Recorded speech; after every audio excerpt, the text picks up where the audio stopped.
Bienvenidos. En esta oportunidad vamos a hablar sobre manifestaciones oculares en infecciones sistémicas. Mi grupo está conformado por mi persona, Miguel Arreaza, y José Álvarez.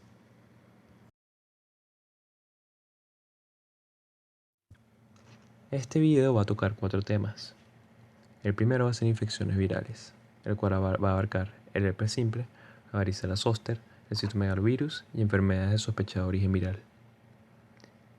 El segundo tema va a ser las infecciones bacterianas, el cual va a abarcar tuberculosis, sífilis y endoftalmitis bacteriana endógena. El tercer tema va a ser infecciones fúngicas, el cual va a abarcar candidiasis, aspergilosis y criptococosis. Y el cuarto tema va a ser infecciones parasitarias, el cual va a abarcar toxoplasmosis, oncocercosis y toxocariasis.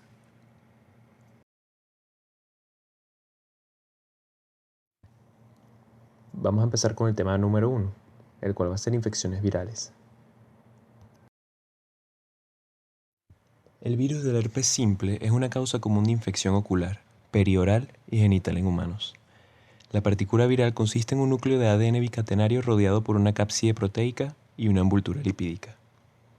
Después de la infección primaria, el virus del herpes simple sobrevive en forma latente dentro de los ganglios nerviosos sensoriales y puede reactivarse en cualquier momento produciendo la enfermedad recurrente. El herpes virus tipo 1 representa la mayoría de los casos de herpes labiales y las infecciones herpéticas oculares, y el virus del herpes simple tipo 2 causa infecciones del herpes genital.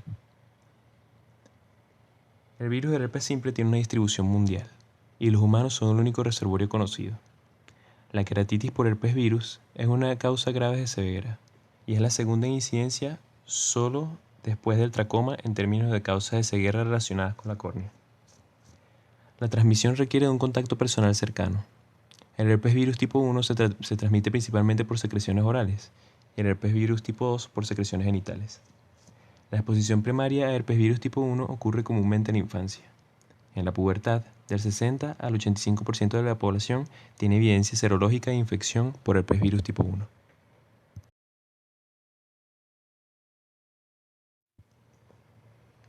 La infección primaria por herpes simple tipo 1 a menudo es asintomática, pero puede producir lesiones orales, oculares o cutáneas.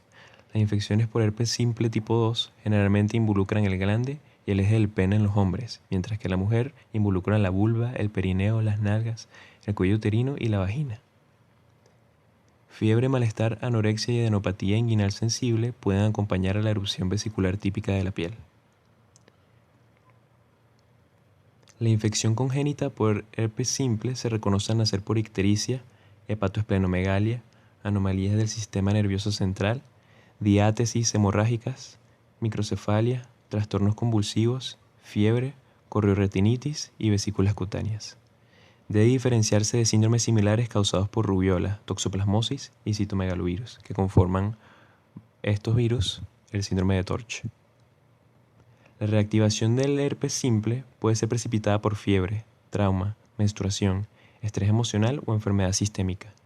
Los episodios recurrentes de herpes virus tipo 1 y 2 generalmente están precedidos por varias horas de ardor, picazón y hormigueo antes de que aparezcan las vesículas en la piel.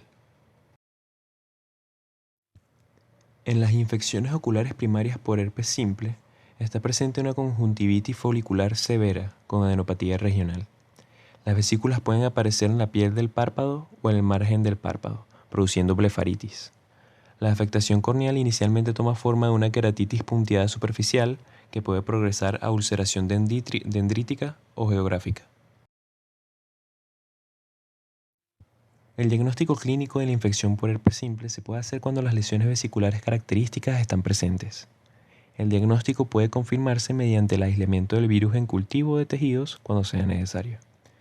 Raspar la base de las lesiones y elaborar una tinción de Wright, Giemsa o Papa Nicolau demostrará las células gigantes características o las inclusiones intranucleares de la infección por el virus del herpes. La mayoría de las infecciones por herpes simple son leves o asintomáticas y no requieren tratamiento específico. Sin embargo, la terapia antiviral puede salvar las vidas en casos de herpes neonatal o infecciones diseminadas y encefalitis herpética.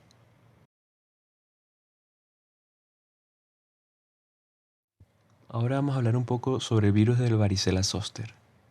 El virus de varicela zoster es un virus que contiene ADN envuelto y que es morfológicamente indistinguible de los otros miembros de la familia del virus del herpes. La varicela es la infección primaria. Suele aparecer en niños y se caracteriza por una erupción vesicular generalizada, llamada varicela, con manifestaciones sistémicas insignificantes.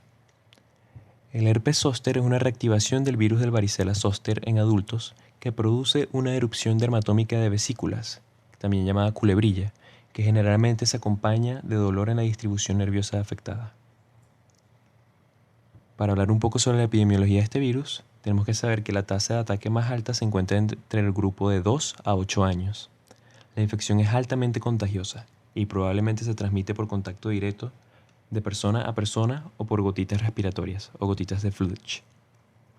Aproximadamente el 96% de los niños susceptibles desarrollarán la enfermedad dentro de un mes de exposición al acaso índice. Las infecciones por herpes zóster se observan en pacientes de todas las edades y ocurren con la misma frecuencia durante todo el año. La mayor parte del compromiso oftálmico por varicela es leve. Los golpes en los párpados y una conjuntivitis papilar inespecífica con secreción acuosa son los hallazgos más comunes. Los focos de células inflamatorias pueden aparecer en la conjuntiva vulvar, el limbo o la córnea periférica, ya sea durante la enfermedad aguda o semana o meses después. Estas lesiones con forma de viruela a menudo se ulceran y se asocian con hemorragia conjuntival y una secreción mucopurulenta que contiene principalmente neutrófilos. Cuando están en la córnea pueden dejar cicatrices superficiales débiles con neovascularización. La participación por el virus de varicela zoster de la primera división de nervio trigémino se conoce como herpes zóster oftálmico, independientemente si el ojo está inflamado. El 85% de los pacientes con erupciones cutáneas en el lado de la punta o en la porción media de la nariz, que por cierto esto se hace conocer como el signo de Hutchinson, tendrán afección ocular. El virus de la varicela zoster puede causar blefaritis, canaliculitis, epiescleritis, escleritis, conjuntivitis, queratitis, iridociclitis, uveitis, vasculitis retiniana, neuritis óptica y otras afectaciones dentro del ojo.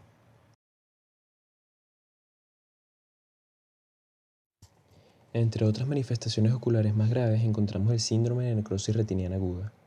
Es causado con mayor frecuencia por el virus del herpes zóster, aunque ocasionalmente puede ser el resultado de una infección por herpes simple. Se pueden observar áreas granulares no hemorrágicas de necrosis retiniana en el fondo de ojo, que a menudo se fusionan rápidamente con la ceguera resultante, a menudo causada por el desprendimiento de retina. A menudo hay una vasculitis y vitritis asociadas. En pacientes inmunocomprometidos, la retinitis por el virus del varicela zoster o herpes simple también puede tomar el patrón de necrosis retiniana externa progresiva, que es un caso más grave, y que difiere de la necrosis retiniana aguda, en que este es primero multifocal, localizado en la retina externa y con menos frecuencia se asocia a vasculitis y vitritis. Ahora hablaremos sobre el citomegalovirus. Este es un virus del herpes, responsable de malformaciones congénitas graves, un síndrome de mononucleosis en adultos jóvenes y lesiones diseminadas en inmunosuprimidos, especialmente infección retiniana y neumonía en pacientes con síndrome de inmunodeficiencia adquirida, o SIDA. Los pacientes con SIDA con recuentos de linfocitos TCD4 entre 50 y 100 células por microlitro son particularmente susceptibles a la retinitis por citomegalovirus. Si la retinitis no se trata, el pronóstico es muy malo, lo que a menudo produce ceguera y necrosis retiniana de grosor completo. A pesar del tratamiento, la retinitis por citomegalovirus a menudo recurre hasta un 50% de los casos. En cuanto a la epidemiología, en los Estados Unidos el 20% de las personas son seropositivas para citomegalovirus a la edad de 20 años. Aproximadamente el 1% de las infecciones son congénitas y el 5% son perinatales. La inmunoglobulina G anti-citomegalovirus está presente con mayor frecuencia en hombres homosexuales, del orden del 80 al 90%. El virus puede transmitirse a través de la sangre, las secreciones cervicales, el semen y la leche materna, y también se puede transferir como una infección intrauterina. A nivel ocular podemos ver que la retinitis por citomegalovirus es más común en pacientes con SIDA. Los infiltrados perivasculares granulares de color blanco o amarillento con hemorragia son típicos. vitritis mínima o uveitis anterior pueden estar presentes. El polo posterior, incluido el nervio óptico o la retina periférica, pueden estar involucrados. La neuritis óptica puede ser retrovulvar. La resolución de las lesiones retinianas revela atrofia retiniana local y dispersión del pigmento. La iridociclitis puede ocurrir secundaria a la infección de los procesos ciliares. La retinitis por citomegalovirus en pacientes con SIDA se considera un signo de mal pronóstico en términos de esperanza de vida.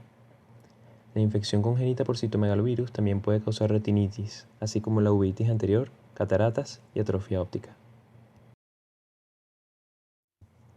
Enfermedades de sospechado origen viral. Entre las enfermedades de sospechado origen viral encontramos la enfermedad de Behçet. La enfermedad de Behçet es un trastorno poco común en los Estados Unidos. Aproximadamente el 75% de los pacientes son hombres, generalmente entre las edades de 20 y 40 años, y casi todos son de la cuenca del Mediterráneo oriental, ya sea de origen egipcio, libanés, griego, turco o italiano. Los pacientes manifiestan lesiones en la boca, con úlceras en la lengua, labios, paladar duro o genitales. Ocasionalmente se asocia con poliartritis de articulaciones grandes y pequeñas. De los síntomas principales, las úlceras orales se observan en más del 90% de los pacientes y la piel y las lesiones oculares se observan más que todo en 80% de los pacientes. Las asociaciones sistémicas menos comunes incluyen afectación del sistema nervioso central y la trombosis vascular. A nivel ocular, podemos ver que la afectación se manifiesta por episodios recurrentes de iridociclitis, que pueden ser bastante graves y producir hipopión. También se producen vasculitis retinianas necrotizantes devastadoras con oclusiones vasculares retinianas manifestadas por atenuación y no perfusión en áreas de hemorragias retinianas, infartos retinianos, hemorragia vítrea, isquemia del nervio óptico y también edema. La afectación posterior del ojo, asociada con lesiones cutáneas y artritis, presagia un mal pronóstico visual. Los pacientes tienen un mayor riesgo de compromiso ocular de la enfermedad de Behçet dentro de los 2 primeros años del inicio de la enfermedad. Por lo tanto, los pacientes deben ser monitoreados cuidadosamente y se debe considerar un tratamiento agresivo durante este tiempo.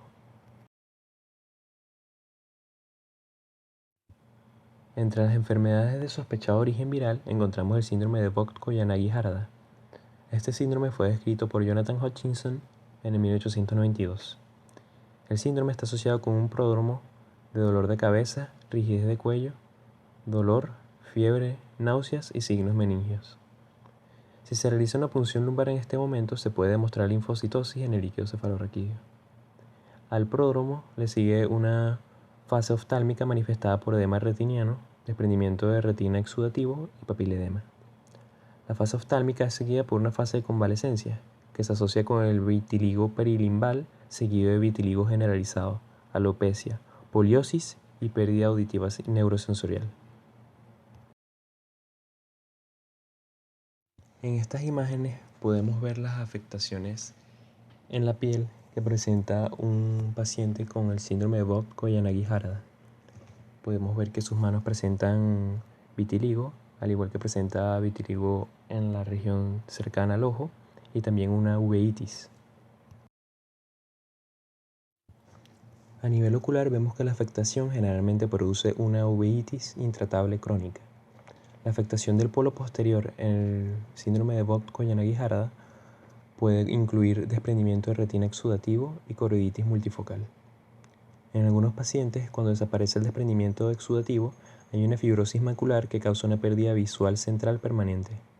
Otras complicaciones incluyen el desarrollo de cataratas, glaucoma y membranas neovasculares coroideas. Ahora hablaremos sobre las infecciones bacterianas. Primero hablaremos sobre la tuberculosis. Esta enfermedad es generada por la bacteria ácido resistente llamada Mycobacterium tuberculosis, que causa infección por inhalación en gotas de aerosol que están llenas del organismo. Primero se genera un granuloma pulmonar asintomático que puede desarrollarse y reactivarse en cualquier momento, particularmente cuando se acompaña de enfermedades como el VIH, malignidad y diabetes mellitus. La afectación a nivel ocular ocurre con mayor frecuencia después de la reactivación del pulmón o el tracto alimentario y por lo tanto se denomina tuberculosis secundaria. La afectación ocular primaria de la tuberculosis es rara y casi siempre se limita a la córnea y a la conjuntiva. Se ha informado que la tuberculosis conjuntival es una conjuntivitis unilateral crónica con una masa conjuntival o ulceración asociada con linfadenopatía regional. Otras manifestaciones oculares de la tuberculosis incluyen uveitis anterior, ya sea granulomatosa o no granulomatosa, coroiditis y tubérculos o tuberculoma coroidal. Ahora hablaremos de la sífilis, que es una enfermedad de transmisión sexual causada por la bacteria Treponema pallidum. Esta enfermedad está dividida en 3 fases. En la primera fase hay una lesión cutánea primaria conocida como chancro, que es seguida 3 a 6 meses después por diseminación hematógena del organismo, en una etapa conocida como sífilis secundaria. Las manifestaciones secundarias de la enfermedad son amplias e inespecíficas, desde erupción maculopapular y lesiones mucocutáneas generalizadas hasta malestar, fiebre y linfadenopatía indolora. Con menos frecuencia se han informado enfermedades gastrointestinales, hepáticas y renales. La sífilis secundaria generalmente se resuelve en unos meses, pero puede reaparecer, a menudo en el mismo año. Las secuelas tardías que involucran el sistema nervioso central y la aorta se conocen como la etapa terciaria de la sífilis. También se puede desarrollar sífilis congénita, y las manifestaciones clínicas de esta son tan amplias como la de la sífilis adquirida. El primer signo es a menudo rinitis, secundaria a lesiones mucocutáneas que se asemejan a la enfermedad sifilítica secundaria en adultos. Las lesiones esqueléticas inflamatorias son comunes, al igual que la linfadenopatía, la hepatoesplenomegalia, la ictericia, la anemia, la trombocitopenia y la leucocitosis. Los estigmas en la enfermedad congénita incluyen dientes en forma de clavija, ampliamente espaciados, que también se llaman dientes de Hutchinson, protuberancia facial frontal, nariz ensillada, hipoplasia maxilar, espinillas de sable y cicatrices lineales alrededor de los orificios corporales conocidos como ragades. A nivel ocular, la afectación puede ocurrir en las 3 etapas de la sífilis. La formación de chancro conjuntival puede ocurrir en la sífilis primaria. Conjuntivitis inespecífica, epiescleritis, escleritis pueden ocurrir en la sífilis secundaria. La queratitis intersticial sifilítica generalmente se asocia con una infección congénita, pero también se puede adquirir. Iritis capilaris del iris dilatados, nódulos del iris y corioretinitis, incluida la clásica degeneración pigmentaria de sal y pimienta del fondo de ojo, es en la enfermedad congénita. Ahora hablaremos sobre la endoftalmitis bacteriana endógena. Esta enfermedad es una infección intraocular causada por la diseminación hematógena de organismos desde sitios extraoculares. Es una enfermedad grave que amenaza la visión, a menudo asociada con una infección potencialmente mortal. Esta enfermedad es poco frecuente. Cualquier grupo de edad puede verse afectado, y los factores predisponentes incluyen la diabetes mellitus, abuso de drogas intravenosas, cirugía, trauma reciente, enfermedad valvular cardíaca, neoplasias hematológicas y otras neoplasias. También otro factor predisponente puede ser la insuficiencia renal, terapia con corticosteroides u otra causa de inmunodeficiencia como el SIDA. Aproximadamente el 25% de los casos son bilaterales. En la clínica podemos ver que la presentación depende de la naturaleza de la enfermedad extraocular.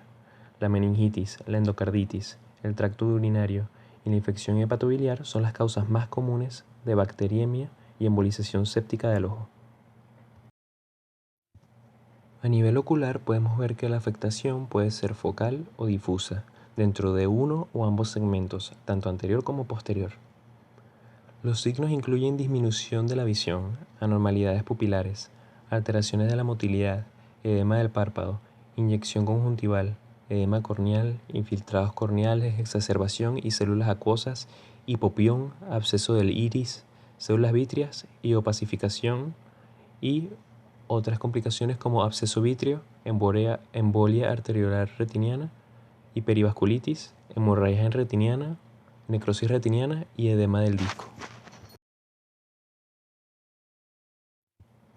Ahora hablaremos sobre las enfermedades micóticas. Primero hablaremos de la candidiasis. La candidiasis es una infección micótica que a menudo se encuentra como comensal de la boca, las heces, la vagina y la conjuntiva, y que puede convertirse en una infección mortal diseminada, particularmente en los inmunosuprimidos. Candida albicans es la especie más comúnmente reportada, pero se siguen identificando otras especies de importancia patogénica. A nivel ocular, podemos ver que la diseminación puede causar infiltrados pulmonares, endocarditis, meningitis, absceso cerebral, artritis, osteomeritis, corriditis o retinitis. La extensión de la infección al vitrio causa endoftalmitis y también ocurre en la candidemia. Las secuelas oculares pueden tener consecuencias devastadoras que resultan en una pérdida total de la visión. Por lo tanto, se recomienda hacer un examen fundoscópico en todos los pacientes con candidemia, particularmente los pacientes con problemas visuales, inmunodeprimidos o múltiples hemocultivos positivos. Otros hallazgos oculares incluyen ulceración corneal, a menudo en presencia de enfermedad corneal preexistente.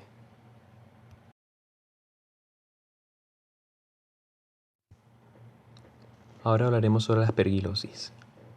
Aspergillus es un moho común que se encuentra en todo el mundo. Con mayor frecuencia se asocia con el suelo y o la vegetación en descomposición. Las esporas en el aerosol entran a los alvéolos humanos por inhalación de aire contaminado. En un huésped inmunocompetente normal, las esporas rara vez causan enfermedad. Sin embargo, las personas inmunocomprometidas como las que tienen leucemia, VIH, endocarditis o pacientes con trasplante de corazón y otros órganos corren el riesgo de sufrir una enfermedad invasiva devastadora causada por el Aspergillus. La especie más común a causar enfermedades en humanos es el Aspergillus fumigatus, seguidos del Aspergillus flavus, Aspergillus niger y el Aspergillus nidulans. A nivel ocular, podemos ver que las enfermedades por infección con Aspergillus invasivo incluyen neumonitis, sinusitis y rara vez endoftalmitis. Sin embargo, la endoftalmitis ocurre más comúnmente a través de la propagación de una infección sinusal adyacente o por propagación transmitida por la sangre en usuarios de drogas intravenosas.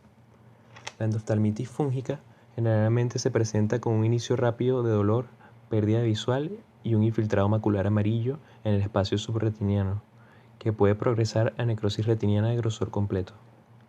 La aspergilosis es la segunda causa más común de endoftalmitis endógena, después de la candidiasis. Otras manifestaciones oculares de infección por Aspergillus incluyen keratitis micótica, absceso orbitario, síndrome del ápice orbitario y neuropatía óptica. Ahora hablaremos de la criptococosis, que es causada por el Cryptococcus neoformans, que es un hongo similar a la levadura que se encuentra en alta concentración en las heces de palomas. La infección humana se adquiere por inhalación de partículas contaminadas que producen la infección pulmonar primaria. El organismo es más virulento cuando se propaga de manera hematógena al sistema nervioso central, causando una meningitis o meningoencefalitis. Dolor de cabeza, náuseas y rigidez en el cuello son los hallazgos más comúnmente asociados con la meningitis. Aproximadamente el 40% de los pacientes con meningitis criptocóxica tienen afectación ocular. En estos casos, el papiledema es la manifestación oftálmica más comúnmente reportada en la meningitis criptocóxica. La razón precisa de la pérdida visual no está clara, pero se han citado varios mecanismos, incluida la invasión directa del nervio óptico, el aumento de la presión intracraneal y la toxicidad ocular causada por el nervio en el tratamiento con anfotericina B. La diseminación orbitaria de la enfermedad puede manifestarse como una corriditis multifocal, retinitis o endoftalmitis, pero es mucho más rara y a menudo presenta una presentación subclínica.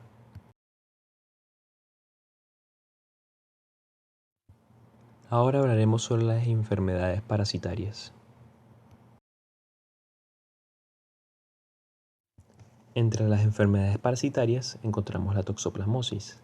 Esta enfermedad es una infección parasitaria causada por el protozoo intracelular obligado llamado Toxoplasma gondii. Todas las infecciones están relacionadas con los gatos, que es el huésped definitivo de este organismo. La toxoplasmosis ocurre en todo el mundo. Aunque la evidencia serológica indica una alta tasa de exposición humana, la mayoría de las infecciones son benignas y no se detectan. Las infecciones por toxoplasma adquiridas suelen ser asintomáticas. Las manifestaciones clínicas más comunes son linfadenopatía en el 89%, acompañada de fiebre, dolor de cabeza, hepatoesplenomegalia y erupción cutánea. Las características menos comunes incluyen afectación del sistema nervioso central, miocarditis y pericarditis, y neumonía típica. La toxoplasmosis se transmite al feto cuando la madre se infecta de manera aguda durante el embarazo. Es probable que las infecciones fetales en el primer trimestre sean graves, lo que resulte en prematuridad, muerte fetal o infección neonatal. A nivel ocular, los hallazgos más comunes en los casos de toxoplasmosis congénita son las cicatrices corioretinianas periféricas, seguidas de las cicatrices maculares. Las lesiones activas aparecen como grandes, de 3 a 4 diámetros de disco, áreas amarillas mal definidas subyacentes a una vitritis densa. La coroides puede volverse necrótica, revelando una esclera blanca debajo de la lesión. Cuando la lesión se cura, deja grandes cicatrices corioretinianas atróficas con bordes hiperpigmentados. En algunos casos, también se demostró que la toxoplasmosis ocular puede causar retinitis, necrosis retiniana e inflamación coroidea que ocasiona daños irreversibles a la retina. A pesar de todos estos factores, la agudeza visual puede variar de 20/20 a 20/400 de agudeza en niños nacidos con toxoplasmosis. La mala agudeza suele ser el resultado de cicatrices maculares, arrastre de mácula, atrofia óptica, ambliopía y desprendimiento de la retina.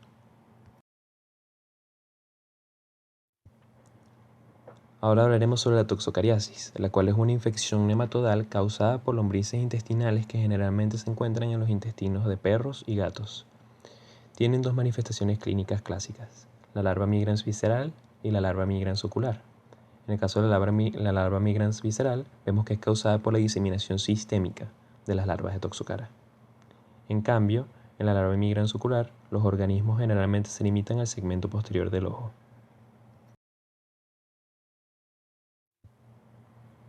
Podemos ver que la larva migrans ocular ocurre cuando el gusano ingresa al ojo, causando comúnmente disminución de la visión, uveitis y un granuloma subretiniano que eventualmente conduce a una cicatriz corioretiniana. En las primeras etapas, el granuloma está elevado y puede parecerse una neoplasia, que debe diferenciarse del retinoblastoma. Con menos frecuencia se observa endoftalmitis exudativa con desprendimiento de retina. De los 10.000 casos reportados anualmente, aproximadamente 700 reportan un déficit visual. Y por último, vamos a hablar sobre la oncocercosis. La oncocercosis es causada por un nematodo tisular conocido como Onchocerca volvulus, que solo afecta a la especie humana. Este parásito es transmitido por un vector del género Simulium, que es el vector de la enfermedad de la oncocercosis. Es conocido como Jejen en las regiones de Venezuela. Las microfilarias de este nematodo son las responsables de las lesiones de la piel e invasiones del globo ocular, mientras que las macrofilarias parasitan el tejido subcutáneo y forman nódulos fibrosos. A nivel ocular, podemos ver que en Venezuela solo el 62% de los pacientes infectados tiene compromiso. Los primeros síntomas son lagrimeos intensos y después aparece edema palpebral y congestión de los vasos de la córnea. Después aparece una queratitis puntiforme, que son pequeñas opacificaciones. Hay una disminución de la agudeza visual de noche y esta tiende a ser reversible. La queratitis puntiforme tiende a ocurrir en zonas de baja edemicidad. Un caso más complicado es el de la queratitis esclerosante, que genera lo que conocemos como panus, y hay una disminución de la agudeza visual a todo momento durante el día. Esta ocurre en zonas de alta edemicidad